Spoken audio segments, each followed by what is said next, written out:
بسم الله الرحمن الرحيم. باب فضل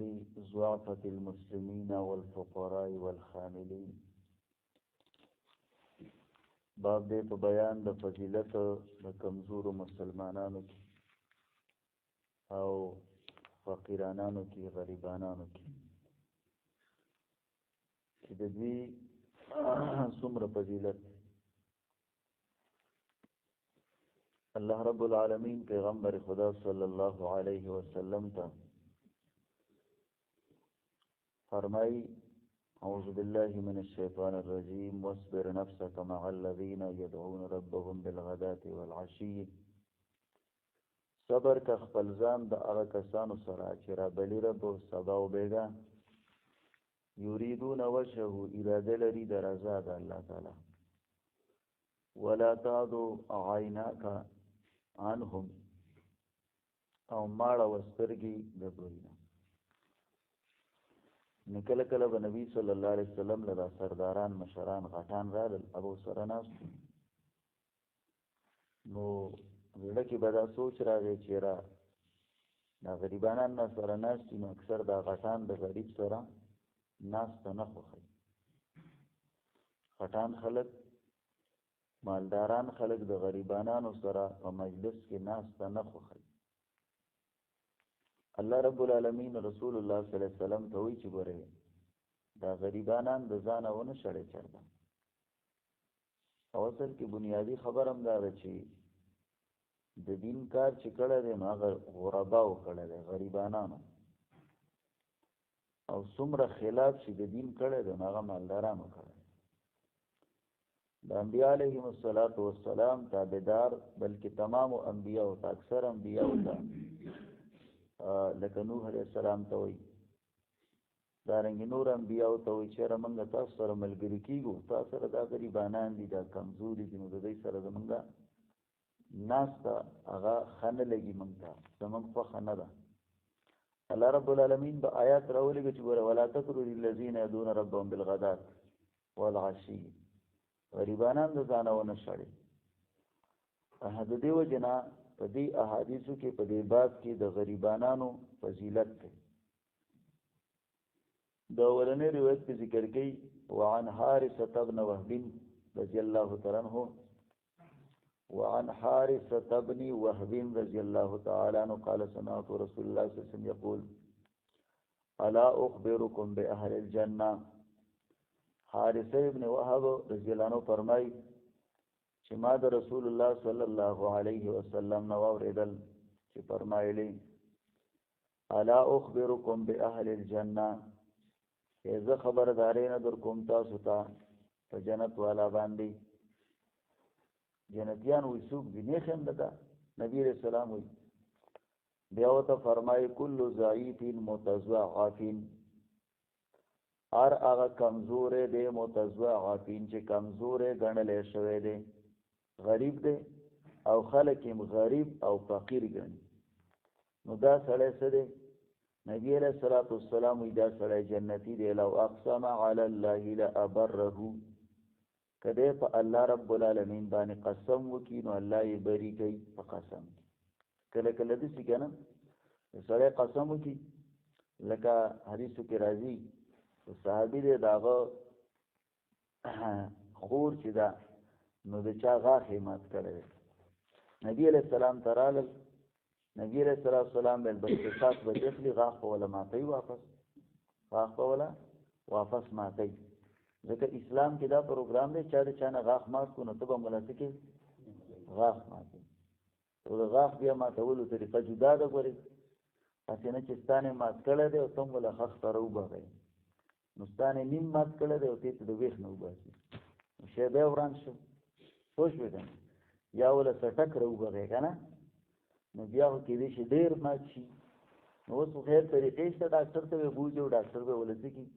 هغه ولا ډریل کی خوش وګڼه ټریل کوي کنه ډاکټران بلا ځامن دي او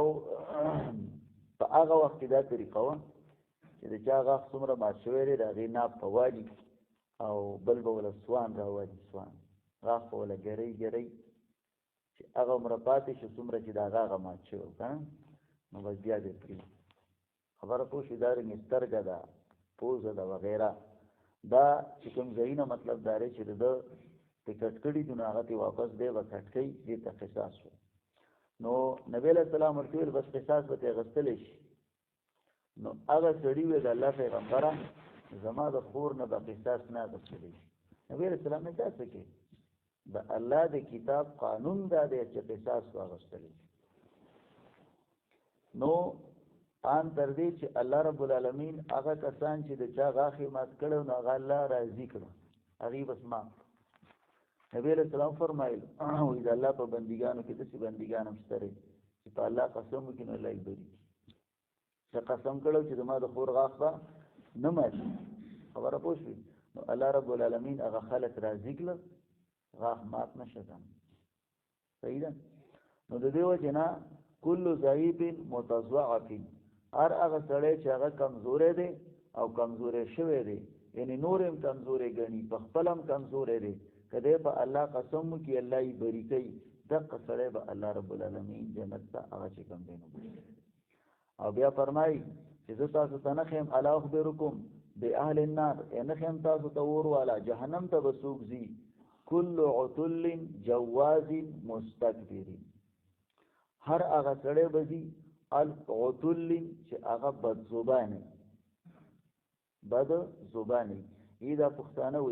وی په خولې کې سپې تړلي د خولې نه چېرته سمه خبره نه راوځي دغې ته وایي عتل بد زبانه پورې خبرې سپکې خبرې دا د ده کاري کنزل رد بد بس د ده نه چېرته مطلب دا دی چې د خولې نه سمه خبر نه راوځي دغه سړی به جهنم ته ځي نبي علیه السلام وایي او دویم جوازین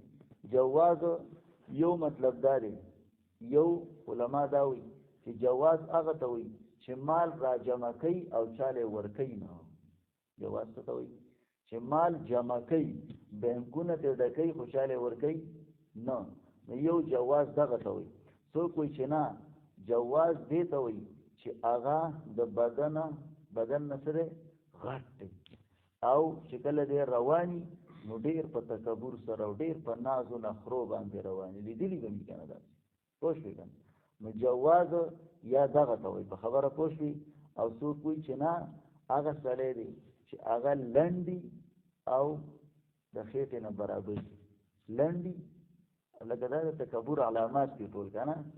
اوس که یو سړی الله قدرتي دغسې پیدا کړی نو نه شي په هغې ولګوي غریب تبانه کوي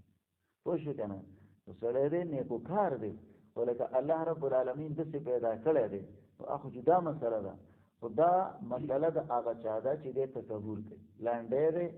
او غټه خېټه یې راویستلې ده او په تکبر باندې ګرځي که نه قرآن د تکبر نه منع کوي الله وایي ته څه شی مړه خو شش فوټه یې که نه شپږ فوټه بدن دی دی که نه لن تخرق الارض ځمکه څیرولی نه شي د غر عمره دنګ هم نه او غر بیا مات هم په سجده باندې پروت دی او څه پکې لاسوي دیو جن علماو لیکلي دي وایي ګوره انسان له تکبر نه دی پکار دی د خپل هغه حیثیت ته سوچ وکړي چې دی د متیازو په لار باندې 2 ځل راوتلی دی خپل حیثیت ته سوچ وکړه